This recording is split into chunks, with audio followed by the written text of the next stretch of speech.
Ini pertama kalinya wanita naik pesawat, dan pesawat mengalami turbulensi.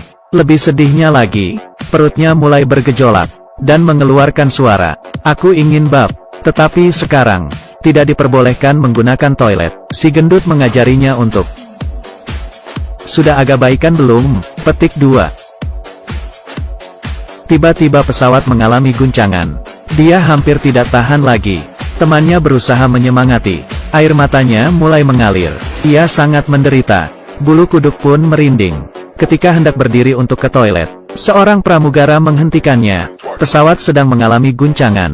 Anda tidak diperbolehkan berjalan. Si cantik terpaksa membaca majalah untuk mengalihkan perhatiannya. Tiba-tiba si cantik merobek majalah.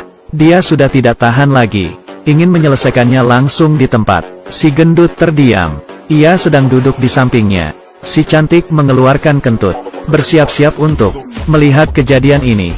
Pramugara langsung menggendong si cantik, layaknya seorang ibu, memperlakukan anak kecilnya, menuju ke toilet. Tiba-tiba, terjadi turbulensi lagi. Detik berikutnya, si cantik melayang, air matanya mengalir, kotoran menyembur keluar. Sebuah benda kuning terbang ke arah penumpang. Pramugara bergegas mendorong penumpang, dan membuka mulutnya, lalu terhantam ke lantai. Oh tidak, hidungku yang baru selesai operasi. Si cantik ini sedang mengemudi. Tiba-tiba perutnya sakit, dan parahnya, jalanan sedang macet total. Si cantik berusaha menahan. Sudah hampir tak tahan. Mereka masih dalam perjalanan. Sama sekali tidak ada toilet. Temannya memintanya untuk bertahan. Tetapi, si cantik sudah sampai ujung. Tidak sanggup menahan lagi. Si gendut keceplosan. Agar dia bab saja di dalam mobil. Matanya langsung menyala. Sebuah ide yang bagus. Si gendut terdiam. Dia hanya berceloteh. Si cantik malah menganggap serius. Ia meminta kantung kepada mereka. Tetapi di dalam mobil, tidak mungkin ada kantung. Mobil ini baru saja dibeli. Sama sekali tak ada kantung di dalam mobil. Saya sudah tidak tahan lagi. Petik 2. Jadi saya harus bagaimana? Petik 2. Memang tidak ada kantung. Ngapain mobil dibersihkan setiap hari? Tiba-tiba si cantik punya ide. Yang penting memiliki daya tampung. Satu-satunya yang sesuai kriteria adalah tas. Ia hendak mengambil tas, tetapi direbut oleh temannya. Ini adalah tas yang baru ia beli. Kasih saya tasnya. Petik 2. Segera. Petik 2. Dan di saat itu, ia melihat plastik di atap mobilnya. Akhirnya ada kantung. Mereka melepas plastik itu, lalu meminta tisu untuk alas kaki, bersiap untuk bab. Mereka ingin turun dari mobil, namun dihalangi olehnya. Orang lain akan curiga. Mereka berdua pun tak berdaya. Si cantik menyuruh mereka menoleh, karena ia perlu konsentrasi. Dengan begitu, diselingi dengan serangkaian kentut, si cantik tersenyum dengan puas.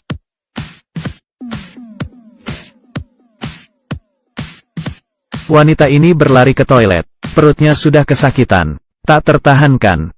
Dia menutup pintu toilet. Ketika hendak bab, tiba-tiba terdengar suara sepatu hak tinggi. Wanita ini mulai ragu. Dia tahu dengan jelas, yang datang adalah atasannya. Atasannya memasuki bilik sebelah. Ia mulai mengalasi kloset dengan tisu. Secara perlahan-lahan, wanita ini berusaha menahan. Ia memutuskan bab setelah atasannya pergi. Namun, tidak ada pergerakan setelah atasannya duduk. Wanita menahan sekuat tenaga. Akhirnya terdengar suara air mengalir. Dan atasannya akan segera pergi. Wanita sangat senang. Tetapi, tas atasannya terjatuh di lantai. Sebuah lipstik berguling ke tempatnya. Wanita ini tertegun. Kenapa bisa begini? Dengan hati-hati ia mengulurkan tangan. Detik selanjutnya, ia tidak bisa menahan diri, mengeluarkan kentut keras. Ia tidak berani bergerak. Ia menendang lipstik dengan kakinya. Atasan memungut lipstiknya, dan mengambil tasnya, lalu menekan tombol flush. Suara aliran air membuatnya sengsara. Ia melihat atasannya melalui celah pintu. Tangannya mengepal, masih berusaha menahan. Ia takut jika tidak menahan diri, kotoran dalam perutnya akan menyembur keluar, dan atasannya malah masih santai-santai. Wanita ini mulai cemas. Perutnya terus bergejolak. Akhirnya atasannya pergi. Belum menjauh, atasannya berbalik lagi. Ia berdandan di depan cermin. Wanita pun sudah pasrah. Ia membenturkan kepalanya ke dinding. Ketika ia mengangkat kepalanya lagi, sosok atasannya sudah tak terlihat. Ia menghela napas. Detik selanjutnya,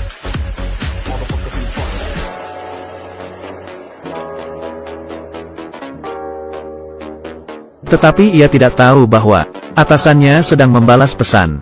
Dan pada akhirnya, perjuangannya sia-sia.